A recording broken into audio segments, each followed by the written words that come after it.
ప్రభుత్వ భూములను అంటే మోసపూరితంగా పట్టాలు పొందితే వీటిని రద్దు చేసే విధానం ఉందా భూభారతి చట్టంలో?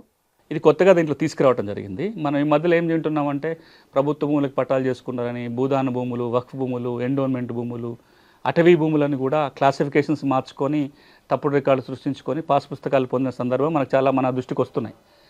సెక్షన్ 16 భూభారతి చట్టం ఏం చెప్తుందంటే, ఇట్లా కనుక జరిగితే ఎవరన్నా ఈ ప్రభుత్వ భూమి కానీ, భూదాన్ కానీ, వక్ఫ్ కానీ, ఎండోన్మెంట్ కానీ, ఫారెస్ట్ భూములకి తప్పుగా కనుక పట్టాలు పొందితే ఈ ప్రపంచంలో ఎవరైనా సరే కంప్లైంట్ ఇవ్వచ్చు. భూభారతి పోర్టల్లో ఒక ఆప్షన్ ఉంటుంది. ఆ కంప్లైంట్ రేజ్ చేస్తే CCLA భూ పరిపాలన ప్రధాన కమిషన్కి అధికారం ఉంటుంది. వారు ఆ కంప్లైంట్ మీద యాక్షన్ తీసుకొని చర్య తీసుకోవచ్చు, రికార్డ్ సరి చేయొచ్చు, భూమిని తిరిగి స్వాధీనపరచుకునే అధికారం CCLAకు ఉంటుంది.